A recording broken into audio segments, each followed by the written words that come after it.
ഇതിപ്പോ നാളെ എന്തോരായേ മോളിലൊരു റൂം എടുത്തു എന്ന് പറഞ്ഞിട്ട് അതിന്റെ വിശേഷങ്ങൾ ഇങ്ങനെ ഇടയ്ക്കിടയ്ക്കൊക്കെ വന്നിടും. എന്നാൽ അവിടെ പണിയും കാര്യങ്ങളൊന്നും തുടങ്ങിയിട്ടില്ല. അതെന്താന്ന് വെച്ചാൽ നിങ്ങൾക്ക് ഊഹിക്കാവുന്നതേ ഉള്ളൂ. കഴിഞ്ഞ മാസം മൊത്തം ആശുപത്രി, പോലീസ് സ്റ്റേഷൻ, കേസ് കാര്യങ്ങൾ അങ്ങനെയൊക്കെ ആയിട്ടൊക്കെ നടക്കായിരുന്നു. പിന്നെ ഞാൻ ഇപ്പോഴാണ് ഒന്ന് ഫ്രീ ആയി വരുന്നത്. അതിനിടയിൽ കുറച്ച് ദിവസം വീട്ടിൽ പോയി കുറച്ച് റെസ്റ്റൊക്കെ എടുത്ത് നിന്നിട്ടുണ്ടായിരുന്നു. പിന്നെ ഇപ്പോഴാണ് ഓക്കെ ആയി വരുന്നത്. എനിക്ക് ഒരുപാട് ആഗ്രഹങ്ങളുണ്ട്. അങ്ങനെ ചെയ്യണം, ഇങ്ങനെ ചെയ്യണം. അതൊക്കെ നമ്മളെ ഓരോ സ്വപ്നങ്ങളാണ്. ഞാനിങ്ങനെ ഓരോ കാര്യങ്ങളും കുഞ്ഞു കുഞ്ഞു പ്ലാനിങ്ങോട് കൂടെയാണ് ഇങ്ങനെ ഓരോ ദിവസത്തെ കാര്യങ്ങൾ ഇങ്ങനെ ചെയ്ത് വരുന്നത്. സത്യം പറഞ്ഞാൽ എന്നെ സംബന്ധിച്ചിട്ട് എനിക്ക് സമയത്തിൻ്റെയാണ് ഒരു പ്രശ്നം കാര്യങ്ങളൊക്കെ ഉള്ളത്. എല്ലാ കാര്യങ്ങളും നമ്മളൊരാൾ തന്നെ ചെയ്യുന്നത് കാരണം എനിക്ക് സമയത്തിൻ്റേതായിട്ടുള്ള ഭയങ്കര ഒരു പ്രശ്നമുണ്ട്. ഇനിയിപ്പോൾ യാത്രകളൊന്നുമില്ല. യാത്രകളൊക്കെ കുറച്ചുണ്ടായിരുന്നു. നമ്മൾ അമ്പലങ്ങളും വഴിപാടുകളും അങ്ങനെയൊക്കെ ഉണ്ടായിരുന്നു. അപ്പോൾ യാത്രകളൊക്കെ ഏകദേശം കഴിഞ്ഞിട്ടുണ്ട്. വഴിപാടുകളും കാര്യങ്ങളൊക്കെ ആയിരുന്നു. ഇനിയിപ്പോൾ ഈ ചൂട്ടത്ത് നമുക്ക് അങ്ങനെ കറങ്ങാൻ പോക്കും കാര്യങ്ങളൊന്നും ചിലപ്പോൾ നടക്കില്ല. അപ്പം അത്യാവശ്യം പിള്ളേരെ കൊണ്ടുപോകേണ്ടതൊക്കെ കൊണ്ടുപോയിട്ടുണ്ട്. കല്യാണം എൻ്റെ അടുത്ത് വെക്കേഷൻ തുടങ്ങിയപ്പോൾ തന്നെ പറഞ്ഞിട്ടുണ്ടായിരുന്നു. ടീച്ചർ ചെല്ലുമ്പോൾ ചോദിക്കും എവിടേക്കാണ് പോയേ, എവിടെയാണ് കണ്ടേന്നൊക്കെ. അപ്പോൾ അതിനുള്ള കാണലും കാര്യങ്ങളൊക്കെ കഴിഞ്ഞിട്ടുണ്ട്.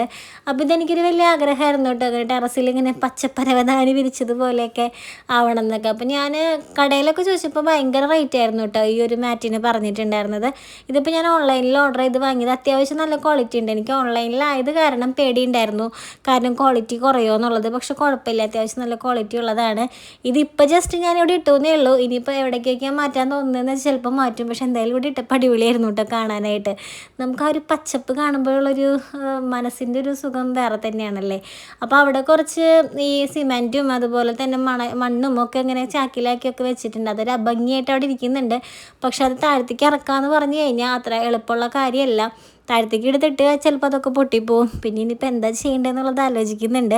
എന്തായാലും താഴത്ത് കുറച്ച് പണികളും കൂടി ഉണ്ട്. അപ്പോൾ നമുക്ക് എന്തായാലും മണ്ണും കാര്യങ്ങളൊക്കെ ആവശ്യമുണ്ട്. അപ്പോൾ കണ്ണൻകുട്ടീനെ ഞാൻ ഇങ്ങോട്ട് കൊണ്ടുവരാൻ പറഞ്ഞിട്ട് ചേട്ടൻ എടുത്ത് കൊണ്ട് വന്നിട്ടുണ്ടായിരുന്നു കേട്ടോ കണ്ണൻകുട്ടീനെ. അപ്പോൾ ആൾക്കത് കണ്ടപ്പോൾ ആൾ നോക്കുക, ആഹാ കല്യാണി കിടക്കണു, എനിക്കും കിടക്കാം, എനിക്കും നടക്കാം എന്നൊക്കെയുള്ളതിൽ ആൾക്കും ഭയങ്കര. നമ്മുടെ വീട്ടിൽ ഓരോരോ പുതിയ സാധനങ്ങൾ ഇങ്ങനെ ഉണ്ടാകുമ്പോഴും നമ്മൾ ഉണ്ടാക്കുമ്പോഴും ഒക്കെ നമുക്ക് ഉണ്ടാകുന്ന ഒരു സന്തോഷം അതൊക്കെ നല്ല രീതിയിൽ അനുഭവിച്ച് അറിഞ്ഞിട്ട് വന്നുള്ള ഒരാളാണ് കേട്ടോ ഞാൻ. ഞങ്ങളുടെ വീട്ടിലൊക്കെ പണ്ടൊക്കെ ഞാനൊരു ചെറിയ ക്ലാസ്സിലൊക്കെ പഠിക്കുന്ന സമയത്ത് കരണ്ടൊക്കെ നമ്മുടെ പുതിയ വീടൊക്കെ പണിതിട്ട് കരണ്ടൊക്കെ കിട്ടിയത്.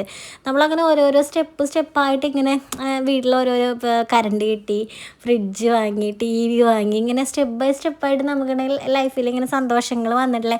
ഇപ്പോൾ നമ്മുടെയൊക്കെ ഏജിലുള്ളവർക്ക് അറിയാമല്ലേ, നമ്മളിങ്ങനെ ഓരോരോ കാര്യങ്ങൾ വീട്ടിൽ ലാൻഡ് ഫോൺ വന്നു, മറ്റേ സൺ ഡയറക്റ്റ് വയ്ക്കുന്നു, അങ്ങനെ ഓരോരോ കാര്യങ്ങൾ. അതുപോലെ തന്നെയാണ് ഇവിടെ ഓരോരോ സാധനങ്ങൾ ഇങ്ങനെ വാങ്ങുമ്പോഴും എൻ്റെ മൈൻഡ് ആ പണ്ടത്തെ ആ കുട്ടിക്കാലത്തിലേക്ക് എന്നെ പോകാറുണ്ട് കേട്ടോ.